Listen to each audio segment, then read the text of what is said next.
All right, so Angela is single. W-2 back here.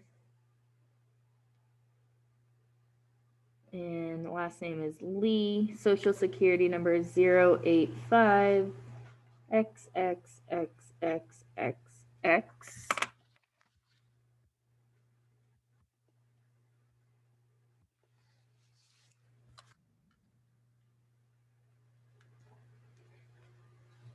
Not married. Her address 123 Sunnytown Lane.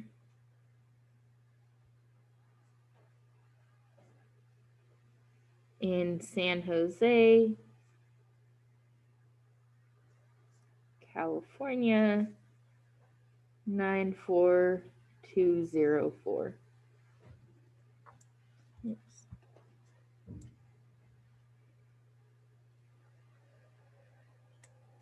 Again, if you guys want to type these in as we go, you can, or you can just write them or follow along, whatever works. But this is part of the Google form that's graded.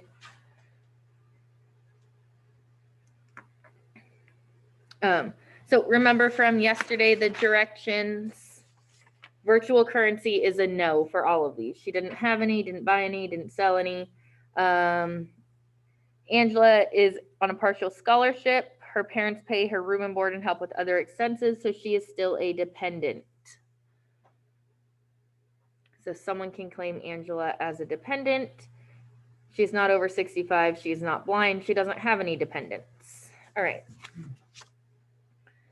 So line 1 is her wages. So looking at her W-2, her wages are $13,312. So that's what goes there in box 1, $13,312. It's kind of hard to read this pen. Sorry.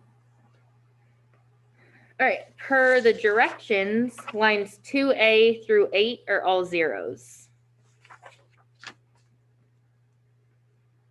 And again, I believe I showed you guys yesterday how to if you weren't sure, where you can read about it in the directions that are linked here. You just look up like 2020 taxes, and it would pop up.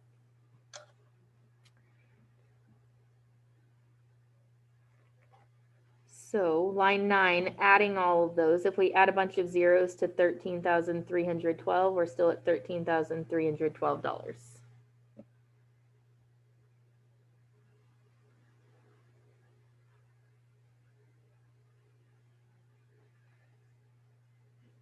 $10A through C are all zeros. There have been no adjustments to income per the directions. Line 11 says add them, or subtract them, I'm sorry, but subtracting 0 does not change it. So 11 is still $13,312.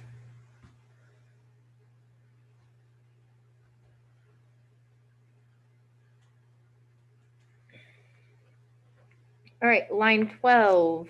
So standard or itemized deduction. So again, these are the directions I'm kind of covering it up with.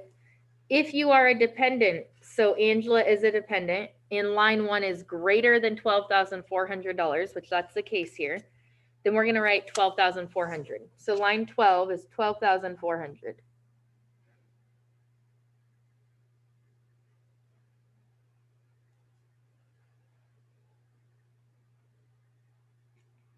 Line 13 is a 0, no business income deduction. She doesn't own her own business. Adding 0, we're still at $12,400.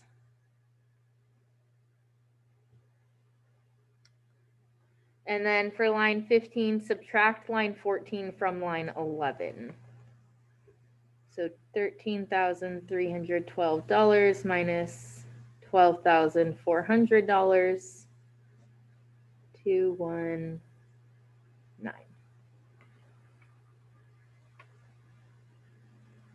So 912 is Angela's taxable income.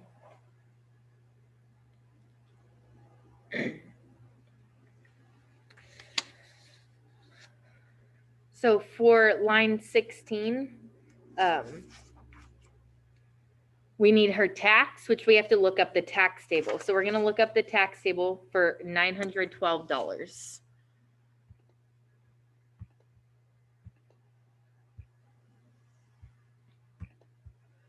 So go to the instructions booklet. It says it starts on page 65.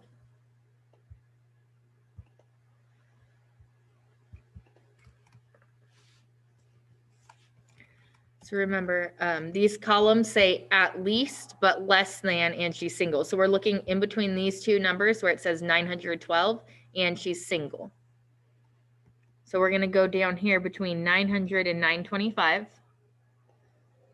So that's going to be $91 for line 16. So that's how much tax, Angela, from the tax table.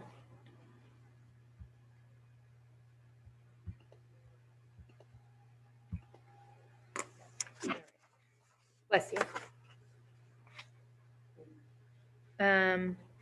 According to our directions, lines 17, 19, 20, and 23 are all zeros.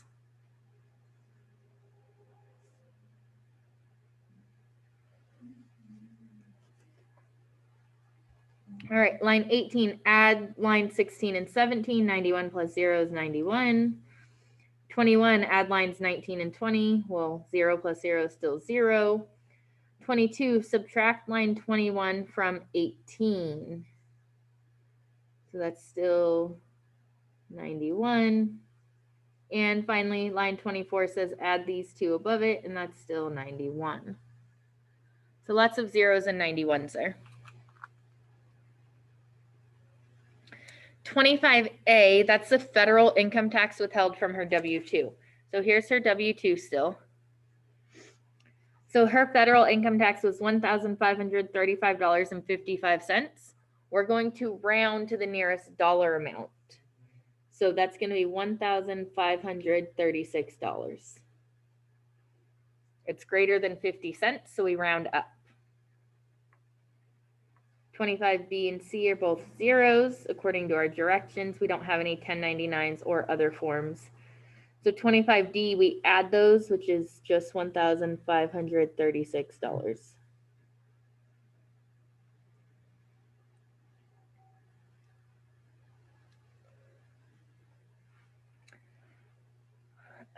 No tax payments and no other credits here. These are all zeros.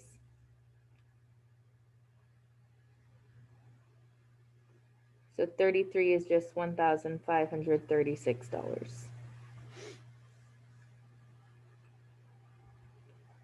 Because there were a whole bunch of zeros in between.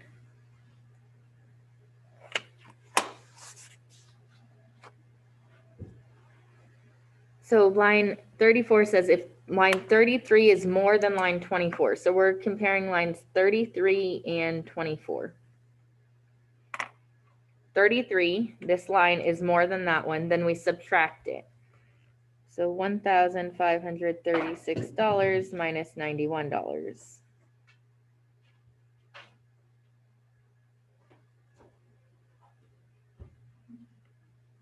So I did my math down at the bottom. $1,445. That's how much Angela should get a refund. So the IRS will either mail her a check or she can put in her account information right here and they would direct deposit it into her bank account. With that, for line 35A should match line 34. That's how much do you want refunded to you? Well, if that's how much they say you deserve, then you want all of it. You don't want them to keep it. And then 37 is going to be a zero. She either gets a refund or owes. One of these sections is a zero. And that would be it. She would sign it. Remember, third-party designee, paid preparer. Any questions on that one? All right. We are going to do one more for Boris. Let me get out his W-2. and we'll read about him.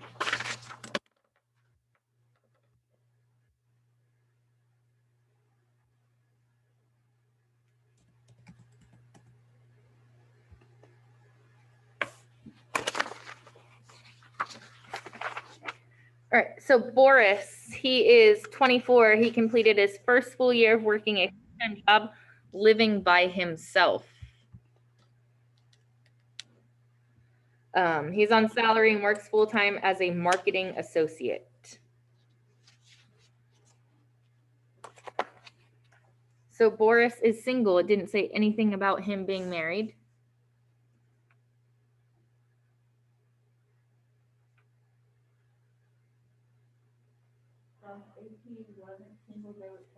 Yeah, it would say he's married or something.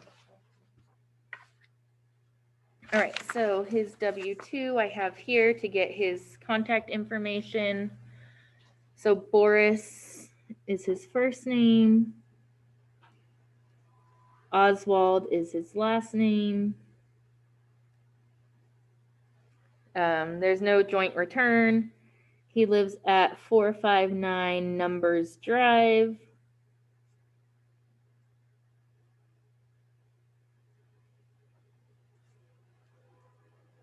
In Mountain View,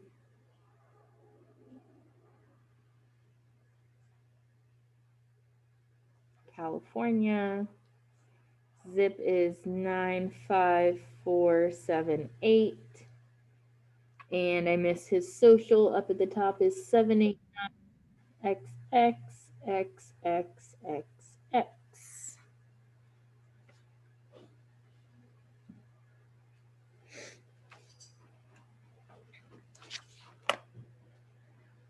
So Boris is 24, completed his first full year of working a full-time job living by himself. So we're not going to mark this box today for as a dependent. He is not a dependent. We do need to mark this box as no for virtual currency.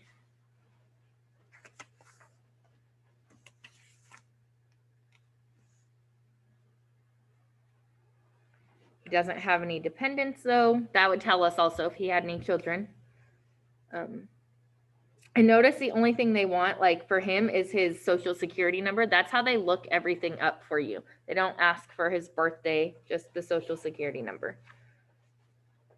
All right, wages, salaries, and tips. So line 1 here, he was salaried and he made $65,000 exactly.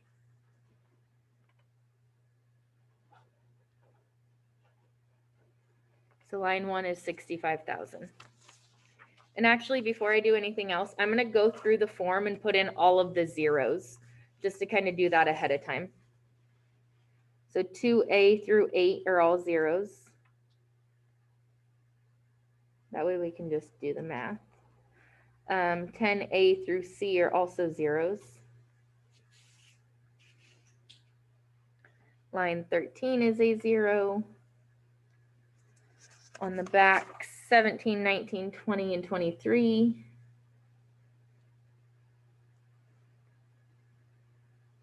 25 B and C, and 26 through 32. And chances are, if you guys are doing your own taxes, you would probably have all of those be zeros as well. It's once you have retirement and kids and you own a home and you pay student loans off, things like that, that's where a lot of those other things are going to kind of fall into place. All right, so line number 9, add lines 1A, 2B, and all the way through 8. That's your total income. Well, adding a bunch of zeros, we're still at 65,000. Line 11 says subtract 10C from 9. Well, we're still at 65,000 because we're subtracting 0. So because he is not a dependent, when you are not a dependent, you get to claim right there, your standard deduction is $12,400. If you're a dependent, it could be, or it might not be, but if you're not a dependent, it's just $12,400.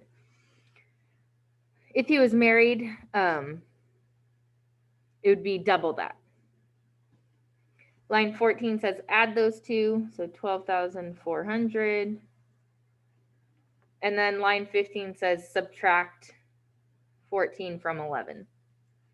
So 65,000, and we're going to subtract 12,400.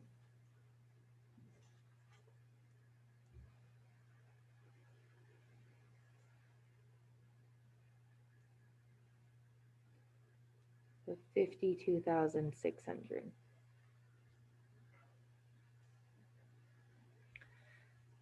So notice, this is that standard deduction from everybody. If you made 30,000 or if you made 100,000, the standard deduction is 12,400. So his taxable income that we need to go to our tax table for is 52,600.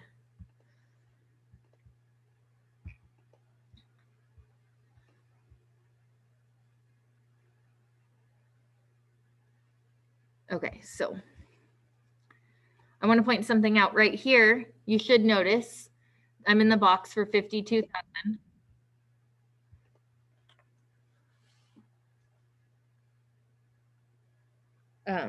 But 52,600 is right here and right here, right? It's on the right-hand column and the left-hand column that are bold.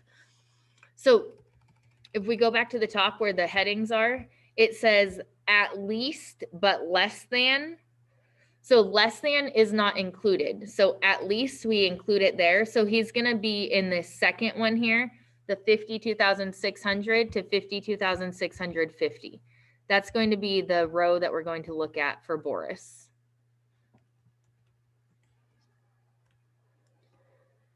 So again, because it's over here on the left, it's at least this much. So he's single, so it's $7,368. That's his tax. So 7,368. That's line 16.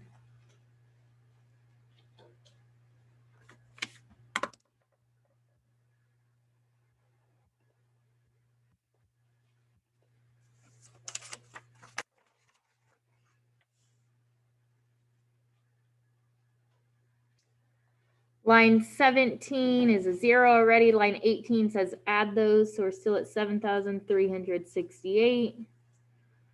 Line 21 says add 19 and 20. Those are both zeros, so that's also a 0. 22, subtract line 21 from line 18. Well, we're subtracting 0.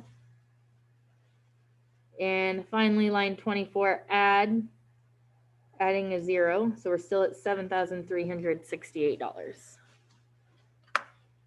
So lines 16, 18, 22, and 24 were all the same there.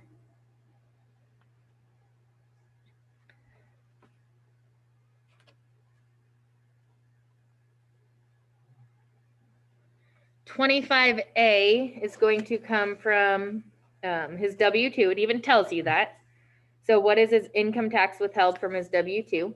So here, box 2 is $5,626.56. Remember, we round up because it's over 50 cents. So $5,627.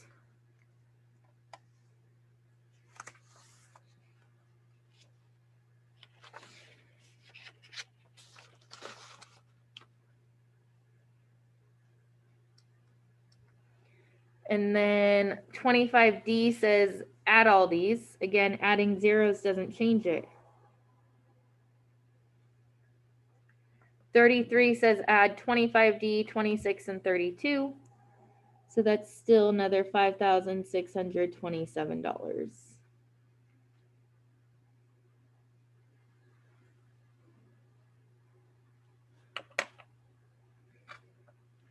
And now we're comparing lines 33 and 24. So this says if 33 is more than 24, so 33 is more than 24. That's not the case. 5,600 is not more than 7,300. So we're ignoring this. So this is going to be zeros. We did not overpay. For 37, then we subtract line 33 from 24.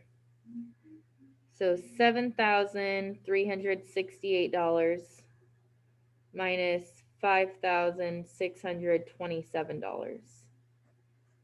Oops, sorry. I wrote it down at the bottom. So we subtract it.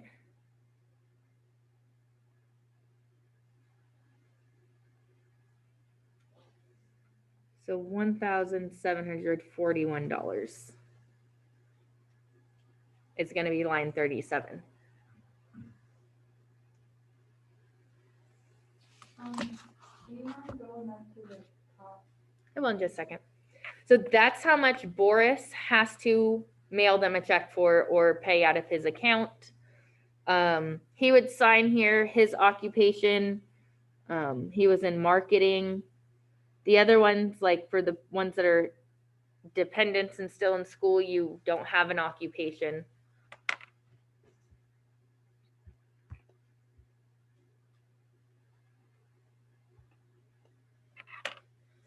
All right, so here is, if anybody, I'm going to zoom out a little bit so you can get, Okay. there's that one. Somebody asked me to go back to the front. There's the front if you missed something.